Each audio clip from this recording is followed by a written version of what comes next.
एक राज्य था जहां पर 5 साल के लिए राजा बनाते थे लोग। 5 साल के बाद उस राजा को उसके पद से निकाल देते थे और इतना ही नहीं, उस राजा को भेज देते थे एक घने जंगल में। एक ऐसा घना जंगल जहां पर जीवन के लिए जरूरी जो चीजें थी वो अवेलेबल भी नहीं थी, उपलब्ध भी नहीं थी, खाने पीने की भी चीजें उपलब्ध नहीं थी, पर वहां पर थे सिर्फ और सिर्फ जंगली जानवर।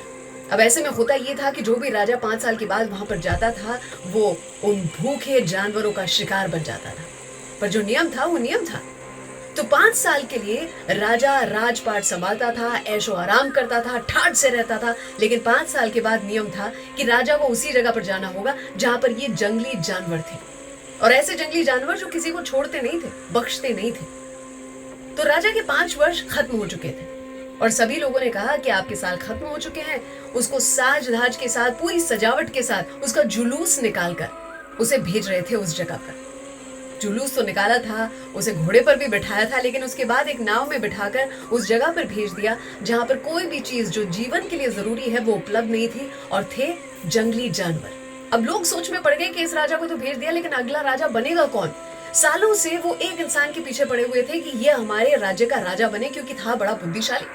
उसके तर्क का जवाब ही नहीं था, लेकिन वो मानने को तैयार ही नहीं था, वो राजा बनने को तैयार नहीं था, क्योंकि उसे पता था कि उसके साथ क्या हश्र होगा 5 सालों के बाद।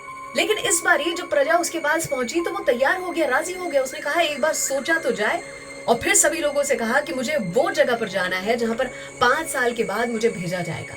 वो चले गया उस जगह का निरीक्षण करने के लिए। उसने देखा कि घना जंगल था, रास्ता भी ढूंढना असंभव था।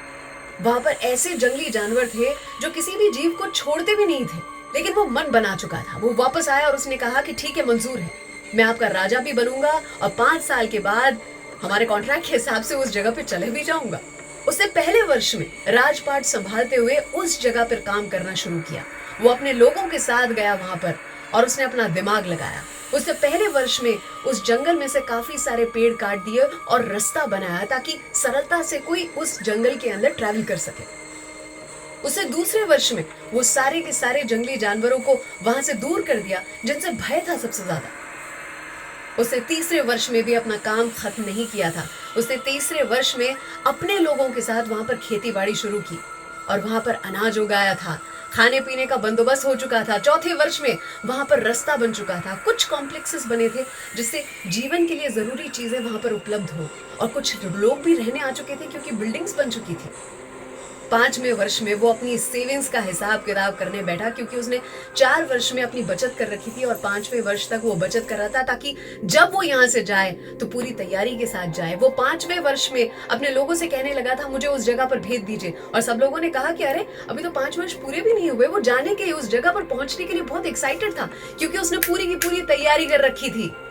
जब 5 वर्ष समाप्त हुए तो पूरी प्रजा उसके पास पहुंची। उनको देखने में मजा आता था, राजा का चेहरा देखने में मजा आता था कि किस तरह से वो दुखी हो रहा है कि उसे उस जगह पर जाना पड़ेगा, मौत का सामना करना पड़ेगा। लेकिन ये इंसान, इसके चेहरे पर मुस्कान थी। सारे ही लोग स्तब्ध थे कि ये इंसान ये दुखी नहीं है, ऊपर से मुस्कुरा रहा है, खुश है जाने के लिए। तब उसने अपना मुंह खोला और राज बताया कि इन 5 सालों में मैंने आने वाले जीवन के लिए तैयारी की है। तो हम पर है कि हम अपने जीवन के साथ क्या करना चाहते हैं। क्या उसे जंगल रखना चाहते हैं या फिर बनाना चाहते हैं जीने लायक वो जगह। अर्थात इस कहानी ने जो सिखाया है कि वक्त रहता नहीं कहीं टिककर, वक्त रहता कहीं नहीं टिककर, आदत इसकी आदमी सी है, आदत इसकी भी आदमी सी है। गुलजार साहब ने क्या खूब कहा है।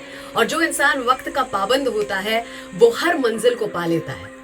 इस राजा ने बाकी राजाओं की तरह 5 साल सिर्फ राजपाट नहीं किए, आगे प्लानिंग में लगा और 5 साल के बाद अपनी मंजिल को पा गया।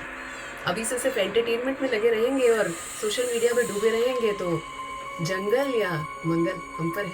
अगर आपको मेरी कहानियां पसंद आती हैं तो हर हफ्ते यहाँ रखने की कोशिश करती हूँ। जरूर से लाइक करें, शेयर करें, कमेंट करें। अर्चना की ओर से सलाम, दुआ, वणक्कम, प्रणाम, सत श्री अकाल, केम छो, सारू छे, विश्व आखोई मारू छे। अर्चना की ओर से